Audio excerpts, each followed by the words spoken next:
Hi everyone, this is Santosh. सबैजनालाई नमस्कार. You are welcome to my channel. Welcome to back again. हजुर सबैलाई मेरो च्यानलमा धेरै स्वागत छ. ओके, मैले चाहिँ एपिस सेराना जातको मौरी पालेको छु. कतिजना हजुरहरु सबैलाई अवगत होला. र यो चाहिँ कस्तो छ भने अलिकति उडिरहेको छ तितर-बितर भएर र यो चाहिँ तलबाट चाहिँ मदर हाइभ चेम्बरबाट चाहिँ रानो चाहिँ छुटिएर उडेको हो कि छुटेर माथि चाहिँ आएको हो कि भन्ने मेरो डाउट छ. ओके, त्यो चाहिँ क्लियर गर्न गइरहेको छु. यो दृश्य तपाईलाई देखाउन गइरहेको छु. ओके, म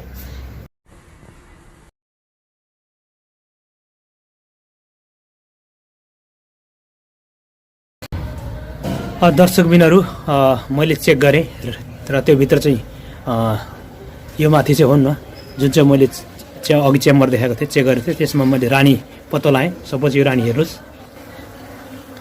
रानी रहेछ यहाँभित्र हेर्नुस्. अहिले यो जुन चाहिँ फ्रेममा माथि आएको रहेछ रानी र यो चाहिँ अब बाहिर फ्लाइ हुनुपर्ने हो तर संयोगवश फ्लाइ भएन, माथिकै चाहिँ चेम्बरमा बस्यो र मैले निरीक्षण गर्न पनि मैले भ्याएँ भनौँ न. नत्र यो सायद उड्नु पनि सक्थ्यो तर त्यही घर पनि बनाउन सक्थ्यो भनौँ. त्यही पनि व्याक्सहरू चाकाहरू लाएर चाहिँ आफ्नो चाहिँ घर बनाउन सक्थ्यो र मैले चाहिँ सपोज हेर्नु पाएँ भनौँ न, भ्याएँ यसलाई. र बाहिरतिर यतात्यता छरिरहेको थियो मौरी र किन मौरी छरियो यसरी भन्दाखेरि मलाई शङ्का लाग्यो, डाउट लाग्यो. त्यसैले मैले हेर्दाखेरि वास्तवमा मैले हेर्नुहोस् रानी रहेछ, रानी हुर्काएर चाहिँ लगेको रहेछ भन्नु. यो चाहिँ अब उडेको रहेछ भन्नु न. यिनीहरूले रानी अर्को ठाउँमा एकदमै उड्ने तर्खरमा यिनीहरू जाने भाग्ने तर्खरमा तर मैले चाहिँ यसलाई चाहिँ प्रिजर्भ गर्न सफल भएँ. हेर्नुहोस् रानी हेर्नुहोस् एकदमै.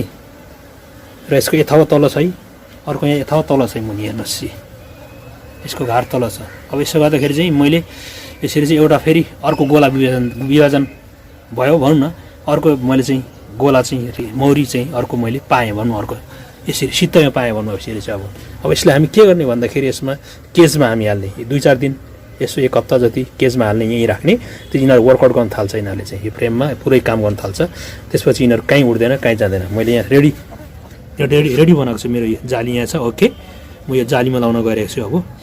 र यो भित्र म अब यो जुन चाहिँ मैले ह्यान्डमेड बनाएको यो मेरो क्विन केज चाहिँ र यसमा लाउन गइरहेको छु म. ओके, हेर्नुहोस् मैले चाहिँ यहाँनिर क्विन चाहिँ राखेको छु पिचअप गरेर. हेर्नुहोस् यो भित्र छ.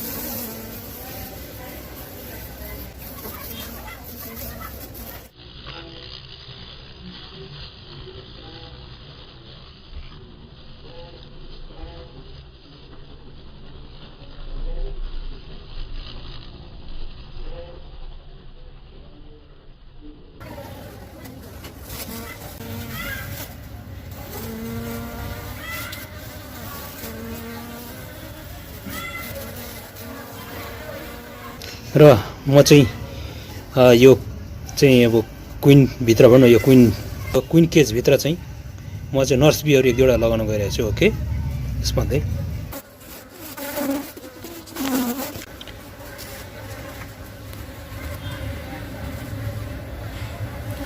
हेर्नुहोस् दर्शकबिनहरू, मैले यो भित्र चाहिँ अरू नर्स बीहरू लगाइदिएको छु. अब यसलाई म यहीँनिर चाहिँ म लगाउन गइरहेको छु.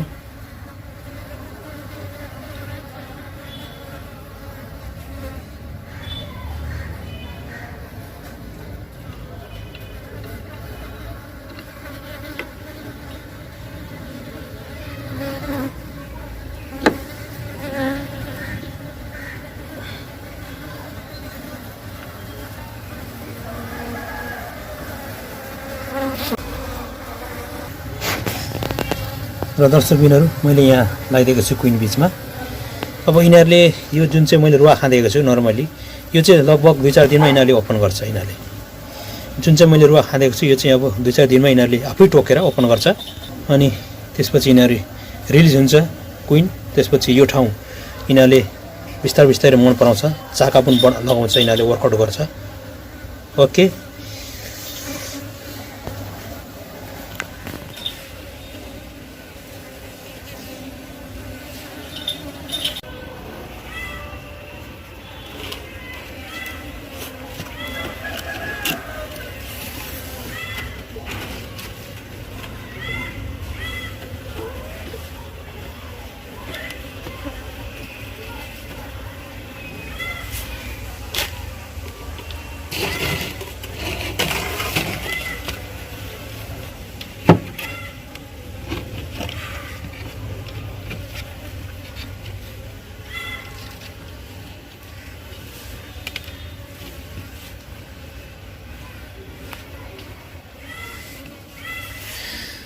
अब यसको इन्ट्रान्स चाहिँ यहाँ हुन्छ।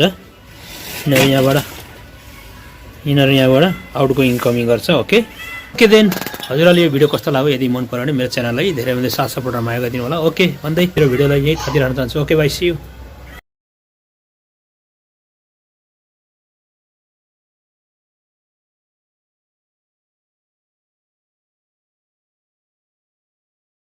Thanks for watching this video. If you like this video, please don't forget to like, share and comment. And finally, please subscribe my channel, hit the bell icon. Thank you so much.